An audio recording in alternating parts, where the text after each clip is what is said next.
8 अगस्त 2016 को तमिलनाडु के सेलम से चेन्नई जाने वाली ट्रेन सेलम चेन्नई इग्मोर एक्सप्रेस, इस ट्रेन से आरबीआई के 5 करोड़ 80 लाख रुपए लूट लिए जाते हैं और ये दुनिया की सबसे बड़ी लूट मानी जाती है।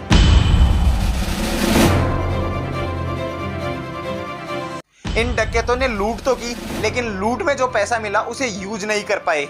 ये देश की सबसे बड़ी ट्रेन डकैती थी और इसे सुलझाने के लिए नासा की मदद लेनी पड़ी थी। इस ट्रेन की 2 बोगियों में वुडन बॉक्सेज में भरकर आरबीआई के 342 करोड़ रुपए ले जाए जा रहे थे। इस ट्रेन को लूटते समय डकैतों ने ट्रेन की छत काटी और पैसों को अपनी लुंगी में बांधकर ले गए। इस पूरी वारदात को डकैतों ने मात्र 45 मिनट में पूरा किया। दोस्तों, ये जो स्वतंत्र भारत की सबसे बड़ी ट्रेन डकैती है, इसकी शुरुआत मध्य प्रदेश से होती है। मध्य प्रदेश के गुना जिले के पास खेजरा गांव में एक क्रिमिनल रहता था जिसका नाम था मोहर सिंह। मोहर सिंह एक गैंग चलाता था जिसका नाम था पारदी गैंग।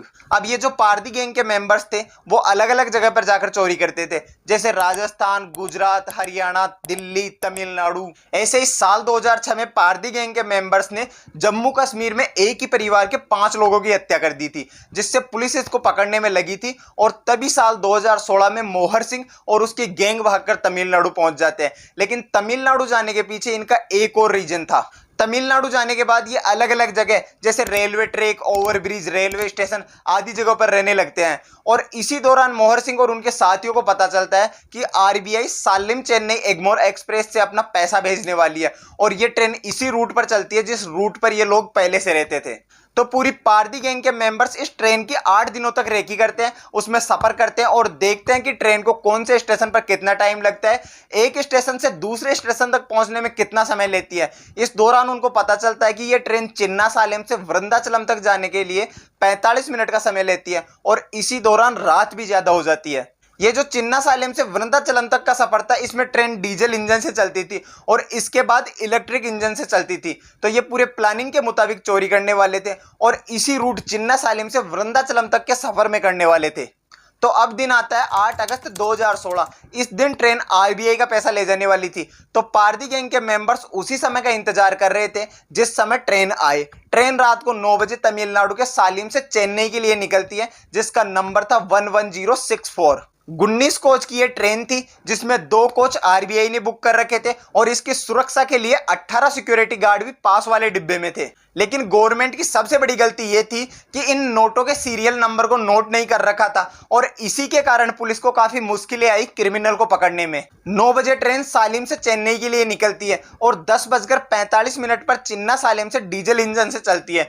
इसी समय का फायदा उठाकर मोहर सिंह और उसकी गैंग मेंबर्स ट्रेन पर चढ़ जाते हैं। इन लोगों के पास बैटरी कटर था जिससे ये कोच को ऊपर से काट देते हैं और एक बंदा डिब्बे में नीचे उतर जाता है। अब ये जो बंदा डिब्बे में उतरा था वो उन बॉक्सेज को खोलता है और करीबन 5 करोड़ 78 लाख रुपए निकालता है और लुंगी में बांधकर दूसरे साथी को थमा देता है। उसके बाद वो चुपचाप किसी जगह पर उतरकर फरार हो जाता है। इस डकैती का पता यार्ड में चला। ट्रेन रुकी तो सिक्योरिटी गार्ड डिब्बा चेक करने आए। घटना के दूसरे दिन सुबह 11 बजे जब आरबीआई के अधिकारी कैश लेने पहुंचे तो डिब्बे की छत में 2 फीट का एक छेद दिखा।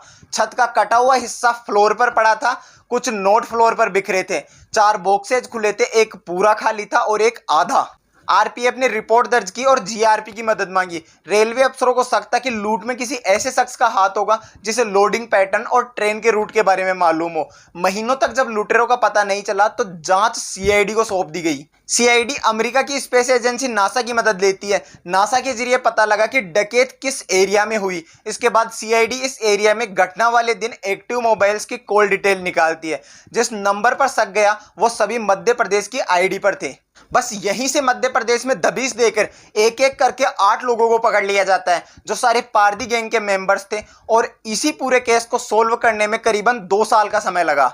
देखिए, केस को सोल्व करने में गवर्नमेंट को 2 साल का समय लगा हो, लेकिन 2 महीने बाद ही डकैती के रुपए रद्दी हो गए थे और उन्हें जला दिया गया था। 8 अगस्त को ट्रेन डकैती हुई थी और ठीक उसके 2 महीने बाद 8 नवंबर को सरकार ने 500 और 1000 रुपए के नोट बंद कर दिए थे, जिससे ये सारे नोट रद्दी हो गए थे और उन्हें जला दिया गया था। दोस्तों, इस ट्रेन डकैती के बारे में जानकर आपको कैसा लगा हमें कमेंट्स करके जरूर बताइए और वीडियो अच्छी लगी तो मैक्सिमम लोगों तक शेयर कर दीजिए ताकि उन्हें भी इस ट्रेन डकैती के बारे में पता चल सके। आप हमारे चैनल पर नए हो तो चैनल को सब्सक्राइब करके पास में बने बेल आइकन को दबा दीजिए। मिलते हैं किसी नए वीडियो में नए टॉपिक के साथ, तब तक के लिए धन्यवाद।